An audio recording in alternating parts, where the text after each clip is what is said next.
सोचिए एक आम आदमी जो अचानक समुद्र में बहकर पहुंच जाता है एक अजीब सी टापू पर और होश आते ही खुद को पाता है ढेरों खूबसूरत लड़कियों के बीच में। लेकिन ये जन्नत कब डरावना सपना बन जाती है, चलिए जानते हैं इस कमाल की फैंटेसी कहानी को हिंदी में। एक आदमी समुद्र में बहते बहते एक रहस्यमय टापू पर पहुंच जाता है। जब उसकी आंखें खुलती है तो वह चौंक जाता है। चारों तरफ बस सुंदर और गोरी चिट्टी लड़कियां ही लड़कियां थी।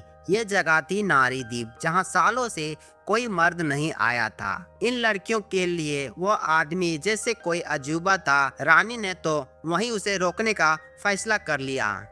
रानी कहती है, अगर तुम यहाँ रुको तो ये पूरी दुनिया तुम्हारी है। जो भी लड़की तुम चाहो तुम्हारी होगी। आदमी सुनते ही बेहोश हो जाता है। भले ही उसका मन वहाँ रुकने का ना हो, मगर हालात कुछ ऐसे बनते हैं कि उसे वहाँ रुकना पड़ता है। अब हर दिन उसे पति जैसा व्यवहार करना होता है। रानी रोज एक खास दवा वाला तेल उसे लगवाती है जिससे वह ताकतवर बन जाए।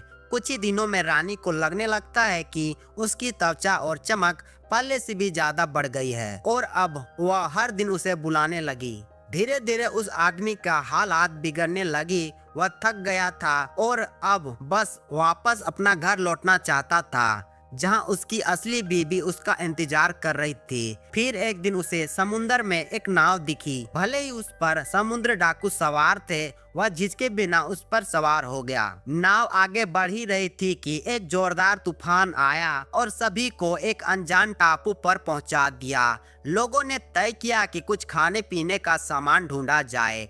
चलते चलते उन्हें जमीन पर एक विशाल पैरों का निशान दिखता है, मगर उस आदमी को औरत से ज्यादा किसी चीज से डर नहीं लगता है। टापू पर ढेर सारी बकरियां दिखी। लोग उन्हें पकड़ने में लग गए। वही आदमी को एक बड़ा सा पत्थर का कुल्हाड़ी नुमा हथियार दिखता है जिसे वह हिला भी नहीं पाया, यानी कोई बहुत ताकतवर यहाँ रहता है। पर समुद्र डाकू ये ध्यान नहीं देते हैं और बकरियों को भुना मांस बनाकर मजे से खाने लगे। तभी एक डरावना दृश्य सामने आता है। एक विशालकाय 5 फीट लंबा एक आंख वाला राक्षस गुफा में दाखिल होता है। वह सबको पकड़कर खाने की सोचता है और गुफा का दरवाजा बंद कर देता है। वह आदमी समझदारी से काम लेता है और कहता है वह उसके लिए काम करेगा, मगर राक्षस को मजदूरी का जरूरत नहीं है। वह एक आदमी को उठाकर खा जाता है। वह आदमी तुरंत एक चाल चलता है। वह राक्षस को शराब देने की बात करता है। राक्षस को मजा आता है और वह अंगूर लाने चला जाता है। इसी बीच सब मिलकर शराब बनाते हैं और जब राक्षस वापस आता है तो उसे एक के बाद एक कटोरे पिलाया जाता है। राक्षस पीते पीते बेहोश हो जाता है। तभी सब मिलकर उसके एक आंख में लकड़ी का विशाल कांटा घुसा देते हैं।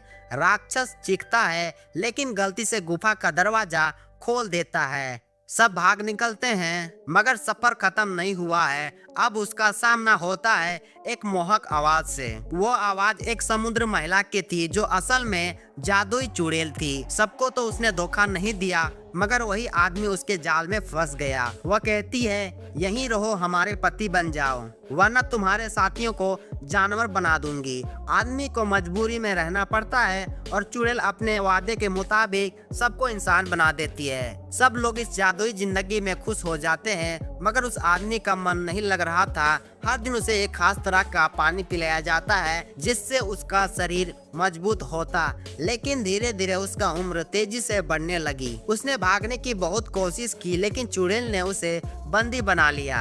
कई साल बीत जाते। जब उसका शरीर बूढ़ा हो जाता, चुड़ैल उसे इंसानी की दुनिया में लौटा देती। अब वह 40 का होते हुए भी 60 का दिखता, भीख मांगकर गुजारा करता। तभी एक दिन देवी आती है और एक चमत्कारी धनुष दिखाकर कहती है, जो इसे ठीक करेगा उसे अमरता मिलेगी। लोग हंसते हैं जब बूढ़ा आदमी आगे आता है, मगर वह न सिर्फ धनुष ठीक करता है बल्कि एकदम निशाने पर तीर भी मारता है। देवी उसकी कहानी से प्रभावित होकर उसे फिर से उसके परिवार से मिलवाने का वादा करती है। कभी कभी जन्नत भी कैद बन जाती है और एक सच्चे प्यार की तलाश ही असली आजादी है। अगर आपको ये कहानी पसंद आए तो वीडियो को लाइक, शेयर और सब्सक्राइब करके बेल आइकन को भी दबाना ना भूलिए।